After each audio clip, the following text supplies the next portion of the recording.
the more you support them, the less they'll listen to you. And many people here found that out. You'd supported the Labor Party, you had Labor principles, and the first time in your lives that you went to the Labor Party in government and said, hey, we have been defrauded of our savings, can you please do something? You were, first of all, marginalised, you were then vilified, and then you had your intelligence insulted by the local member Stephen Jones.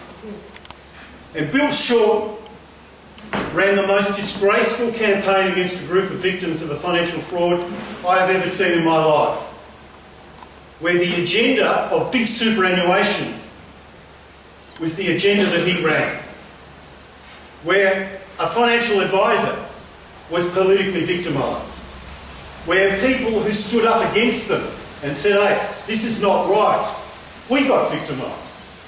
Because the Labor Party no longer is the party it once was. It is now a political machine which perpetuates its own hold on power. And we've found that out. We don't need leaflets to explain that to people. We know that from our own experience. There's two things about superannuation. We were told yesterday by ASIC, by the top men in ASIC, that the system failed with Astara. They told us that yesterday. That it couldn't cope with the global financial crisis and with a particularly clever group of international criminals.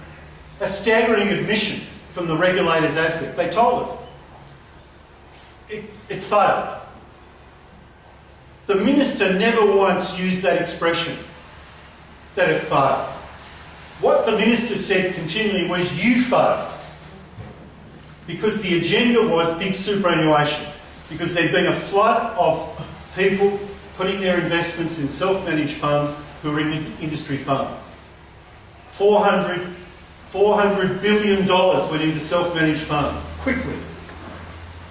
He used your misery and he used the crime against you as a way to try and intimidate people to get back into industry funds.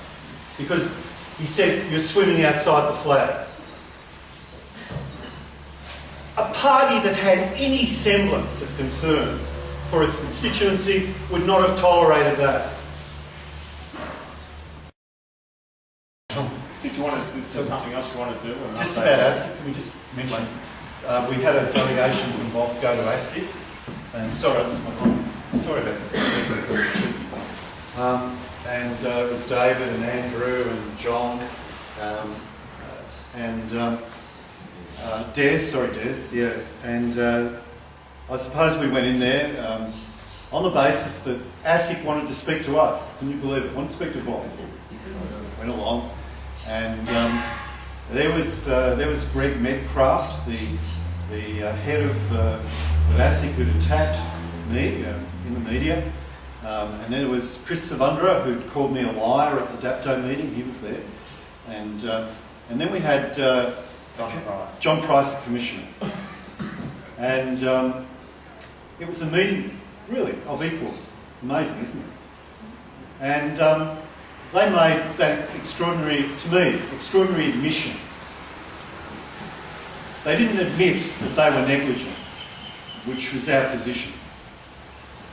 But they created another ground for us to go to the government. They didn't say they were negligent. They said they did everything they could with the resources they had. But they said the system failed, didn't they?